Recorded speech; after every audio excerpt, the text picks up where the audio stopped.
Bom dia, pessoal, tudo jóia? Vamos seguir aqui com nossos encontros e tratando aqui da nova sistemática do arquivamento do inquérito policial. Na aula passada eu falei que, de acordo ao artigo 28 do Código de Processo Penal, na sua redação original, o promotor de justiça requer o arquivamento ao juiz, ele apresenta requerimento de arquivamento, o juiz, concordando, homologa e aí fulminou o inquérito policial com seu arquivamento. Se o juiz discordar, ele remete para o Procurador-Geral de Justiça ou a Câmara de Coordenação e Revisão do MPF, Ministério Público Federal, para que lá seja deliberado se arquiva, e aí o juiz está vinculado, se o Procurador-Geral entender, ele denuncia ou requer novas diligências para se convencer melhor. Então, pessoal, essa é a sistemática da redação original do Código de Processo Penal, do artigo 28 do Código de Processo Penal. O pacote anticrime introduziu uma mudança aí no arquivamento do inquérito policial, alterou a redação do artigo 28, salvo engano, fiz referência na aula passada ao artigo 28A. 28A trata do acordo de não persecução penal, vou fazer uma aula específica sobre ele. Eu resolvi dividir para ficar até 2 aulas menores e com mais clareza. Então, hoje, a redação do artigo 28 está alterada. Agora, não está com sua eficácia aí valendo, digamos assim. O ministro Luiz Fux, acatando o pedido aí do Conselho Nacional do Ministério Público, Confederação Nacional, eu acho, do Ministério Público, ou foi a associação, por meio da ADI 6305, ele deferiu medida cautelar, suspendeu a eficácia da redação nova do artigo 28 do Código de Processo Penal, portanto, ainda não está valendo aí essa disposição nova. Hoje, 14 de abril de 2020, prevalece aí a redação original do artigo 28 do Código de Processo Penal. Portanto, por conta dessa medida cautelar, que inclusive o ministro Luiz Fux, ele determinou que continuasse vigendo, continuasse valendo a redação original do artigo 28. Vamos, apesar de de ter havido essa mudança, a gente, conforme foi dito antes, vamos tratar aqui, até porque não se sabe até quando vai permanecer suspensa essa eficácia. Acredito que demore um pouquinho realmente, porque o Conselho Nacional, a Associação Nacional do Ministério Público, eu estou fazendo essa confusão aqui, que entrou com essa DI 6305, eles argumentaram que se fosse permitir a vigência da lei, a sua eficácia, na verdade, né? Já a partir de 23 de janeiro desse ano, seria um problema gigantesco, porque não teria como, em curto espaço de tempo, resolver o problema da sistemática de arquivar tanto o inquérito policial no âmbito do Ministério Público. Estruturalmente, seria uma coisa que levaria ao colapso. Por exemplo, foi feita uma pesquisa no estado de São Paulo. Lá se tinha aí, a nível de competência, de arquivamento, quando se suscita o artigo 28 do Código de Processo Penal, teria em torno de 800 a 900 inquéritos para serem arquivados. E se arquivaria lá, por conta aí da determinação do Procurador-Geral de Justiça. E caso fosse aplicar a nova redação, esse número de 800, 900 aumentaria para simplesmente 44 mil inquéritos a serem arquivados. Então é uma coisa assim muito, muito fora do 44 mil ou mais mais um pouco, não sei exatamente, mas o número é assombroso. Portanto, o ministro Fux acatou o pedido na ADI e está suspensa a eficácia. Agora, nem por isso vamos deixar de tratar aqui da sistemática do novo arquivamento, porque é algo que mais cedo ou mais tarde vai voltar, vai ter sua eficácia aí plena e, portanto, vai passar a valer no nosso ordenamento. Vamos iniciar aqui lendo o artigo com a sua nova redação, para a gente inteirar melhor aqui. Vejam o que é que diz o artigo 28 hoje. Ordenado o arquivamento do inquérito policial ou de quaisquer elementos informativos da mesma natureza, o órgão do Ministério Público comunicará à vítima, ao investigado e à autoridade policial e encaminhará os autos para a instância de revisão ministerial para fins de homologação na forma da lei. Pessoal, um passo a passo aqui. Primeira coisa, aqui não fala que o artigo 28 caput não fala que o MP, com a determinação de arquivamento do inquérito policial ou de qualquer outro procedimento investigatório, atentem a isso, não é só o inquérito policial, de qualquer procedimento investigatório, por exemplo, procedimento instaurado por ele próprio, o próprio Ministério Público.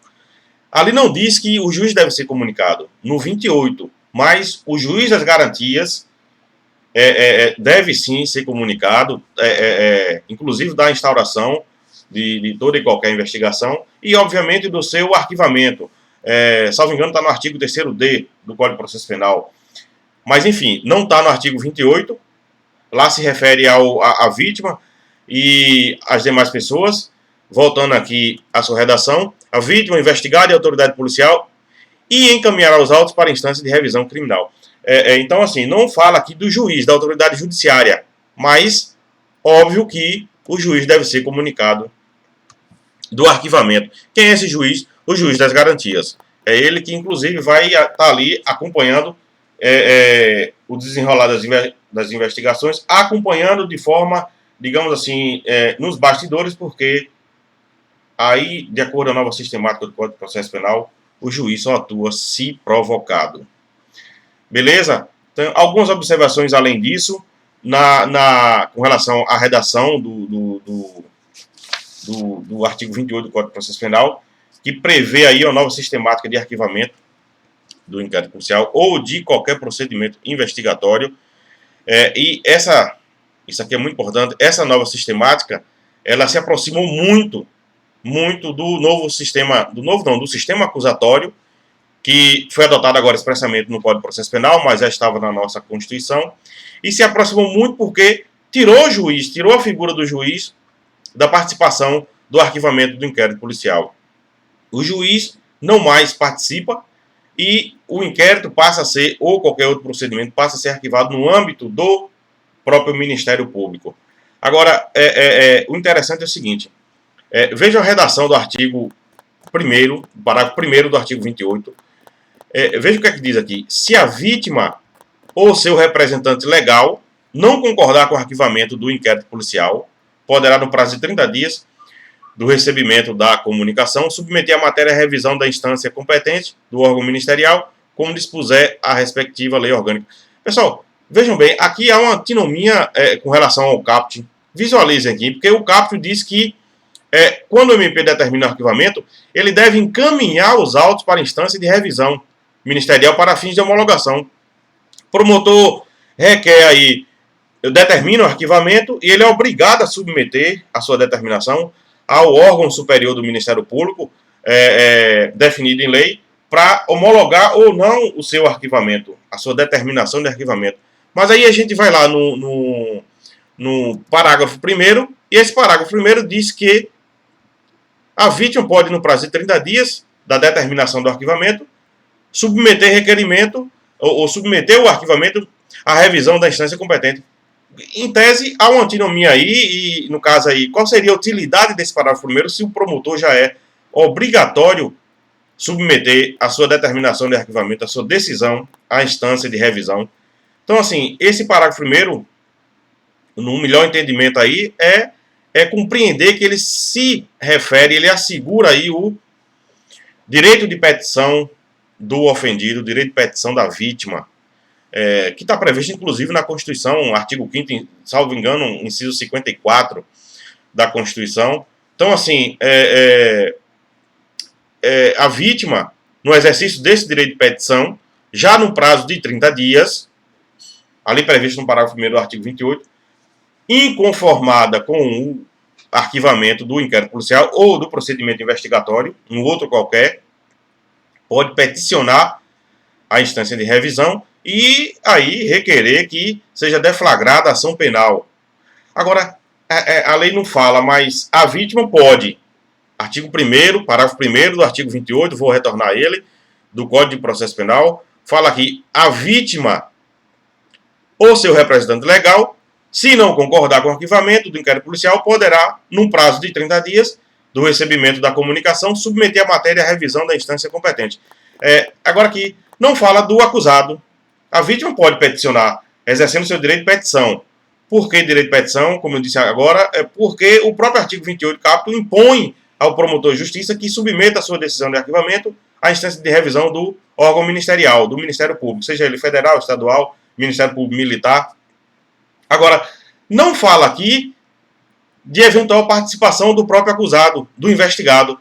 Então, assim, é lógico que se o promotor determina o arquivamento do inquérito policial ou de qualquer procedimento, o acusado tem sim direito também de arrazoar e se manifestar pela permanência do arquivamento, pela manutenção da decisão de arquivamento.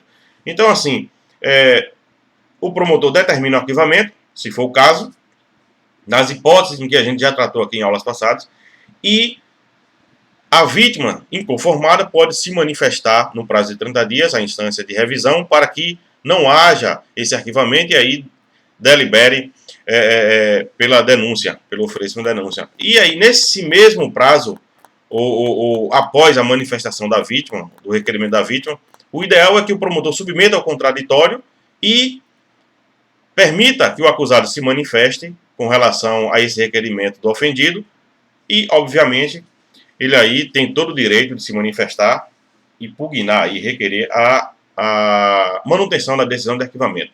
Vejam, a lei não fala, mas é plenamente possível isso, esse exercício, porque prestigia aí o princípio do contraditório e homenageia, inclusive, também a ampla defesa, né? Em últimas palavras, com relação ao acusado. Agora percebam, esse exercício também do direito de petição, voltando aqui, previsto no parágrafo 1º do artigo 28, se a vítima ou seu representante legal não concordar, como já foi dito, poderá requerer a revisão. Percebam que a vítima também aqui, no exercício desse direito de petição, está acabando por preservar ou fiscalizar o próprio princípio da obrigatoriedade da ação penal. Vocês lembram que a gente disse aqui que esse exercício, essa fiscalização, era exercida pelo juiz. Quando o promotor requeria o arquivamento, ele discordava, suscitava a manifestação do Procurador-Geral de Justiça por meio do artigo 28, na sua redação original, que ainda está valendo hoje. Hoje, 14 de abril, mas quando passar a valer a redação nova, a vítima vai passar a exercer essa fiscalização do princípio da obrigatoriedade da ação penal. Fiscalização anômala, porque ela vai poder provocar a manifestação da instância revisora do órgão ministerial quando o promotor de justiça determinar o arquivamento do inquérito policial. Ok? Então, essas mudanças aqui que são interessantes, a gente deve atentar a isso. Esse parágrafo 1º, como eu disse, guarda aí uma certa antinomia, mas que deve ser interpretado como o direito de petição consagrado a todos, lá no artigo 5º, inciso 54 da Constituição. Um outro ponto interessante, pessoal, é com relação à coisa julgada. Vejam bem, quando o promotor requer arquivamento e o juiz homologa a formação da coisa julgada formal ou material. A gente falou sobre isso na aula passada, se não me engano. E aí a questão é o seguinte: a nova sistemática, o promotor vai determinar o arquivamento no âmbito interno do Ministério Público. E como é que fica a coisa julgada? Porque a coisa julgada, ela torna imutável a decisão do judiciário, coisa julgada formal ou material. E quando o promotor determinar no âmbito interno o arquivamento do inquérito policial, haverá coisa julgada aí? Fala-se realmente em coisa julgada administrativa, no âmbito do direito administrativo, porque se o promotor está determinando no âmbito interno, é no âmbito administrativo o arquivamento do inquérito policial. Então, a incidência da coisa julgada aí, eu prefiro entender que se determinou, com base nas hipóteses que inclusive foram vistas aqui, de que se não permite a denúncia, o oferecimento da denúncia, lá previsto no artigo 395 e 397 do Código de Processo Penal, não é, rejeição da denúncia ou absolvição sumária, a depender da situação, mutatis mutandis, aí eu creio que haverá coisa julgada, impossibilitando inclusive aí o oferecimento da denúncia com base realmente no fundamento da determinação ou da decisão de arquivamento do inquérito policial. Percebam, a decisão não vai ser mais judicial, vai ser uma decisão no âmbito administrativo. E isso acaba refletindo na coisa julgada, porque ela advém de uma decisão judicial que, se não houver recurso contra ela, vai se tornar imutável. Ok, pessoal? Dito isso, eu ia passar ao acordo de não persecução penal, mas achei melhor a gente discutir isso numa aula específica. Fica uma aula menor e com mais clareza aí.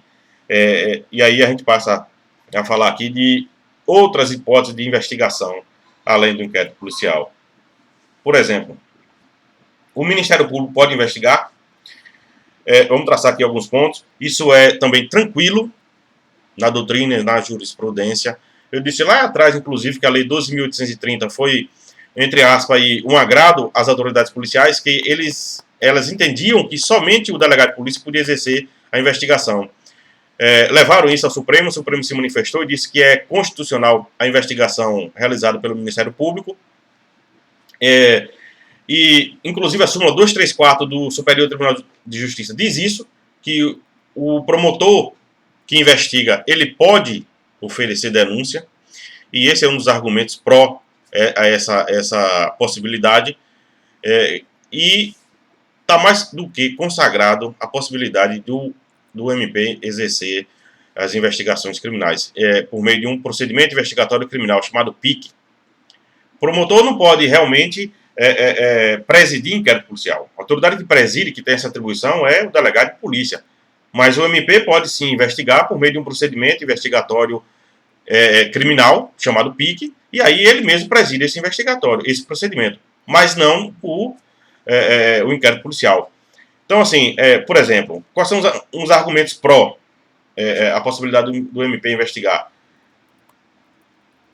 Não há aqui ofensa ao sistema acusatório, como parte da doutrina diz isso, porque todas as peças que forem colhidas pelo Ministério Público, todos os elementos de prova que foram colhidos na fase investigatória pelo MP serão submetidos ao contraditório e ampla defesa durante a ação penal.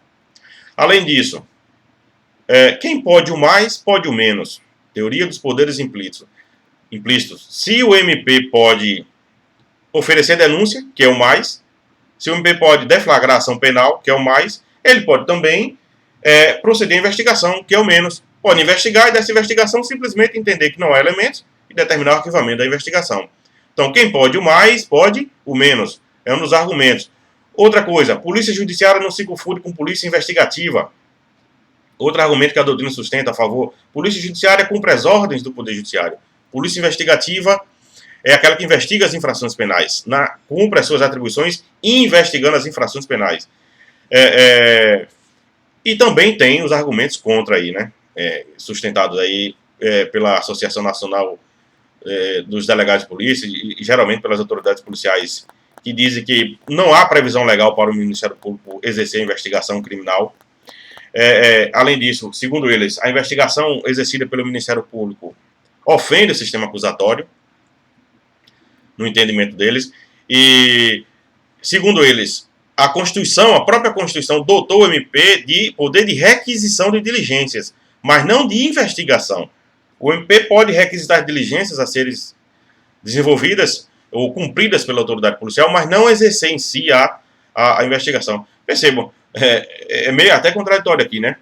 Esse argumento, porque o MP pode requisitar diligência se ele está visualizando que ela é necessária, mas não pode exercer a investigação. Claro que sim. É meio que contraditório aí, porque se ele pode requisitar, ele aí instaura o procedimento investigatório, a depender da situação concreta, e determina as diligências. Óbvio que sim. E segundo essa corrente contrária, ela entende que a atividade investigatória é exclusiva da Polícia Judiciária.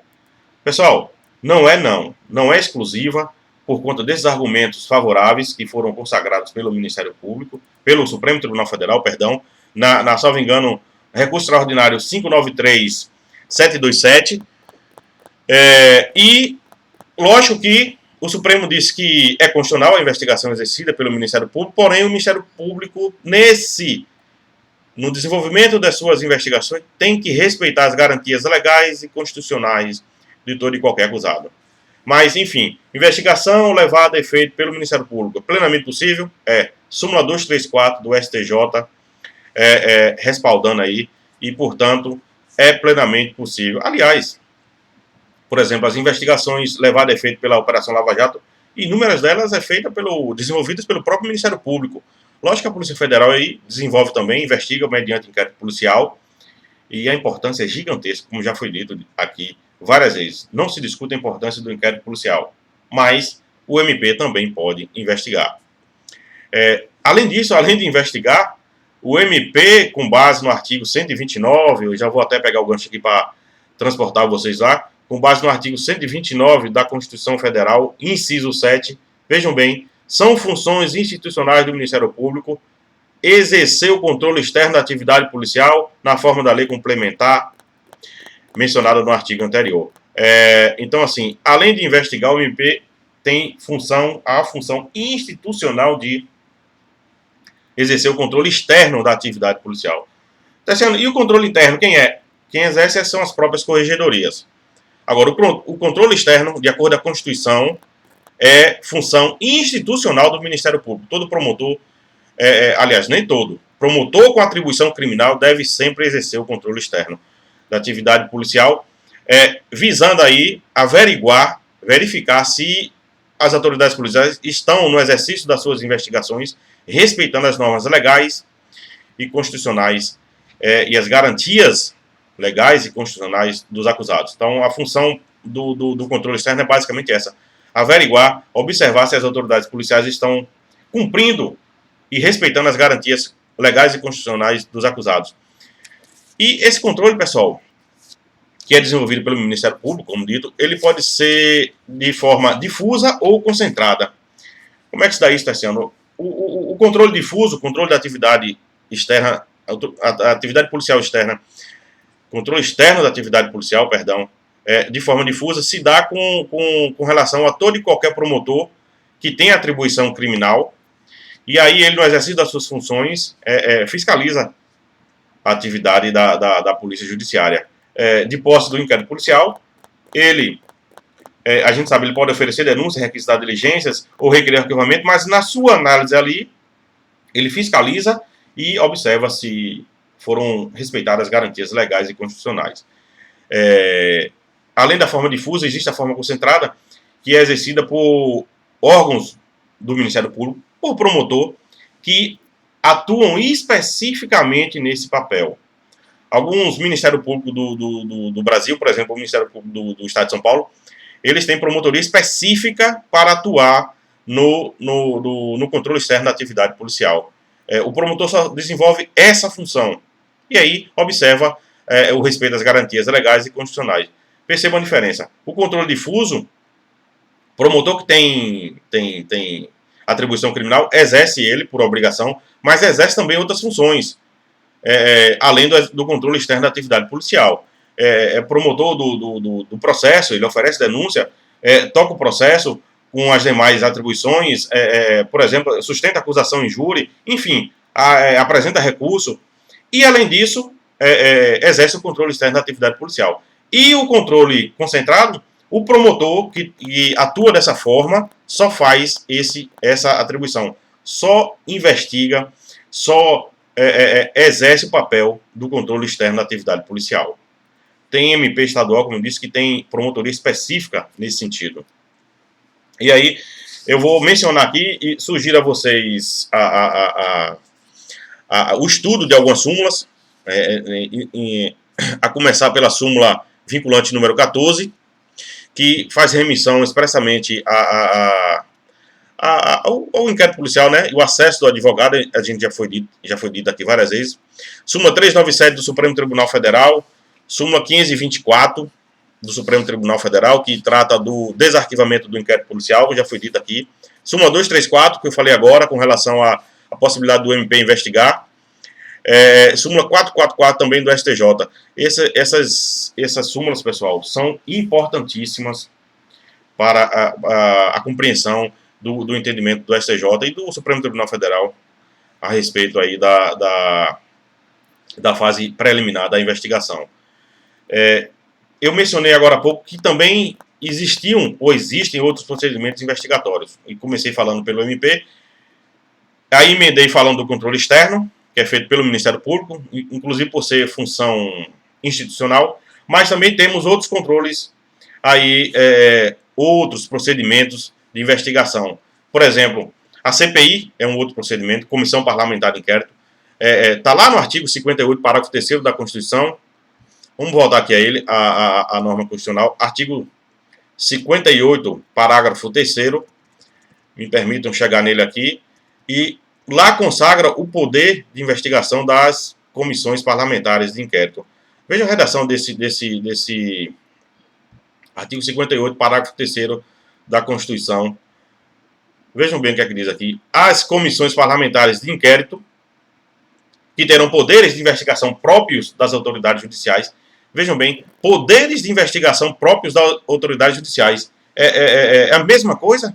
Além de outros previstos nos regimentos das respectivas casas, serão criadas pela Câmara dos Deputados, pelo Senado Federal, em conjunto ou separadamente, mediante requerimento de 1/3 de seus membros, para apuração de fatos determinados e por prazo certo, sendo suas conclusões, se for o caso, encaminhadas ao Ministério Público para que promova a responsabilidade civil e criminal dos infratores. Algumas observações, pessoal. Primeiro, com base nesse parágrafo 3º aí do artigo 58 da Constituição, lá fala poderes próprios de autoridades judiciais.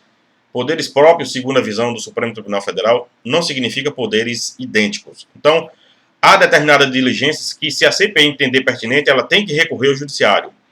Ela não pode simplesmente determinar toda e qualquer providência. Por exemplo, algumas delas estão submetidas à reserva de jurisdição e a CPI não pode determinar aí, digamos assim, busca e apreensão domiciliar. Ela tem que respeitar a cláusula de reserva de jurisdição e requerer ao judiciário. Porque poderes próprios de autoridades judiciais, na visão do Supremo Tribunal, não significa poderes idênticos. Além disso, observe pela redação que a CPI tem obrigação de investigar fatos específicos, fato determinado, e não todo e qualquer fato.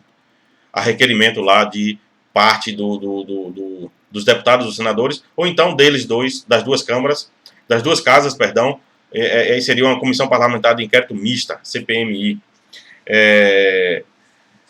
Mais alguma observação? Com relação à CPI, não, acho que não. Além disso, também pode haver investigação pelo COAF, Conselho de Controle de Atividades Financeiras, que foi substituído agora pela sigla UIF, Unidade de Inteligência Financeira.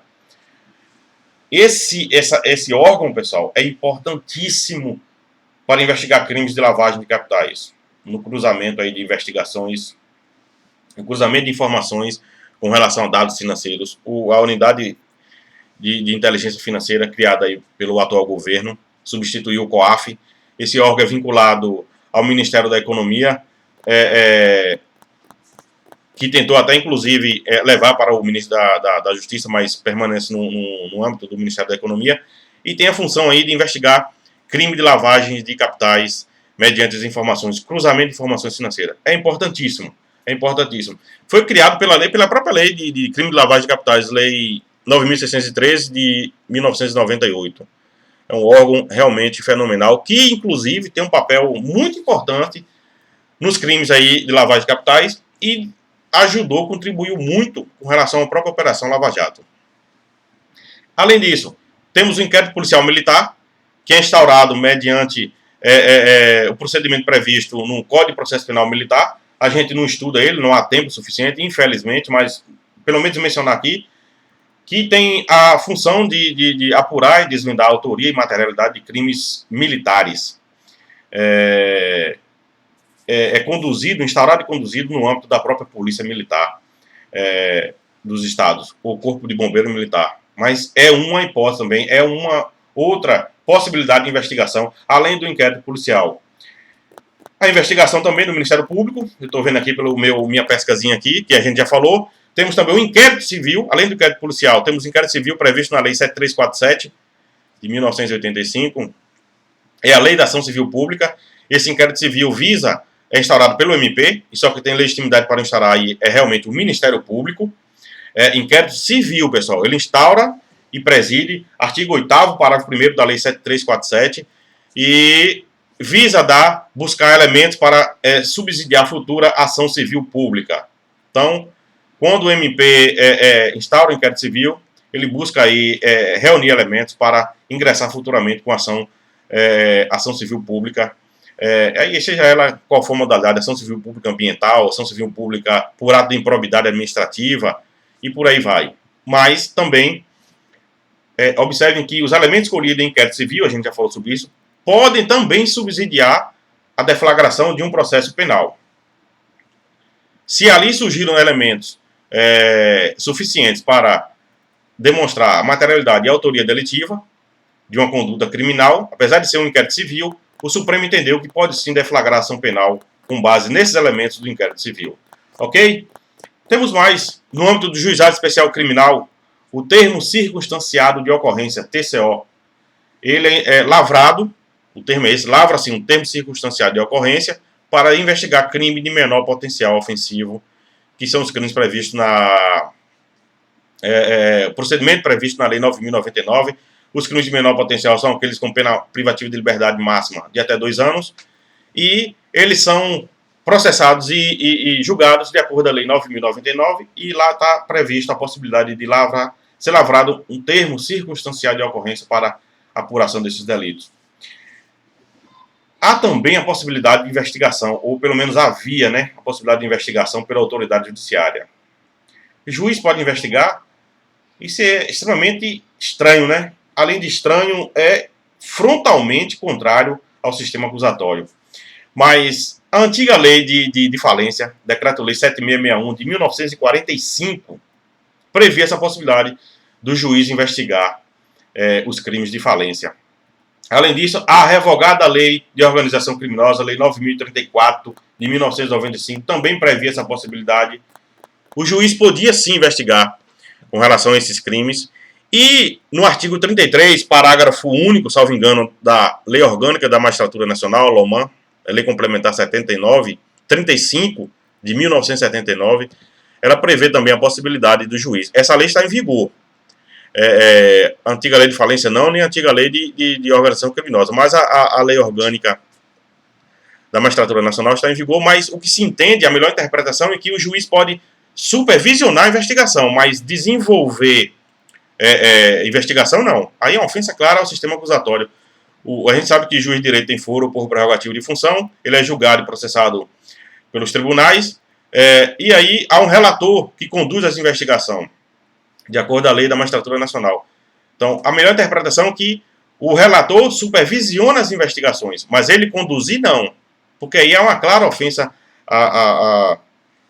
ao sistema acusatório, e me parece muito mais acertado essa compreensão. Pessoal, ainda tem também a investigação criminal defensiva. Essa possibilidade está no projeto de lei 156 de 2009, é o projeto do novo Código de Processo Penal, 156 de 2009, e lá está previsto que o defensor, juntamente com o acusado, pode desenvolver diligências para contrapor as diligências realizadas pela acusação e pela Polícia Judiciária. Então, assim, ainda não há previsão legal disso, mas o projeto de lei do novo Código Processual prevê a possibilidade de ocorrer a investigação preliminar defensiva, a investigação criminal defensiva, que ocorre quando o acusado, com o seu advogado ou seu defensor, desenvolve atividades, por exemplo, colhendo aí depoimentos, realizando gravações para se defender e contrapor os elementos colhidos aí pela Polícia Judiciária e pelo Ministério Público. Então, a chamada investigação criminal defensiva. Pelo próprio nome já dá para concluir, né? Exercida pelo defensor, juntamente com o acusado, para contrapor a investigação estatal, que é a investigação realizada pela Polícia Civil, no exercício da atividade judiciária, Polícia Judiciária e pelo MP. E também temos a investigação realizada por detetive particular. Isso está lá na Lei 13.423 de 2017. Vejam bem o que essa lei diz aqui. Deixa eu dar um pulinho nela aqui. 13.423 de 2017. Veja o que ela diz no seu artigo 5º. O detetive particular pode colaborar com a investigação policial em curso, desde que expressamente autorizado pelo contratante. Agora, o contratante é o acusado, obviamente, e o aceite da colaboração ficará a critério do delegado de polícia, que poderá admiti-la ou rejeitá-la a qualquer tempo. Então, pessoal, o detetive, a sua atividade foi regulamentada pela Lei 3.432 de 2017. Ele pode participar? Pode, mas não pode desenvolver atividade de exercício criminal, atividade de investigação criminal. Quem desenvolve é a polícia. Mas ele, de alguma forma, pode colaborar com a investigação policial em curso, talvez aí entregando fotos, vídeos, enfim, alguns outros elementos que ajudem a elucidar o crime e favoreçam, obviamente, ao seu contratante, que é o seu cliente. Ok? Então, essa lei regulamentou a atividade do detetive particular. A sua atuação no inquérito policial tem que ser aceita, a sua colaboração tem que ser aceita pela autoridade policial e não pode a sua atividade invadir a competência exclusiva da autoridade policial, da autoridade judiciária, autoridade da polícia polícia judiciária, pelo amor de Deus, que confusão. Então, assim, pode, mas nos limites traçados na lei 13.432 de 2017, e desde que haja, inclusive, a autorização da autoridade policial para que ele participe. Em resumo, a função dele é coletar dados, desde que não seja investigação de cunho criminal, para subsidiar aí a defesa do seu cliente, como eu disse, fornecendo algumas fotos, fornecendo vídeos, detetive é especialista nisso, né? E, enfim, poder contribuir aí com as investigações. Então, pessoal, com relação aos procedimentos investigatórios e arquivamento, a gente encerra aqui. Essa aula aqui já vai com quase 40 minutos e talvez amanhã já eu grave uma nova aula com acordo de não persecução penal, que é uma novidade também introduzida no Código de Processo Penal pelo pacote anticrime, Lei 13.964 de 2019. Fica uma aula específica do ANPP e aí a gente fica com mais clareza no assunto. Ok? Um abraço a todos.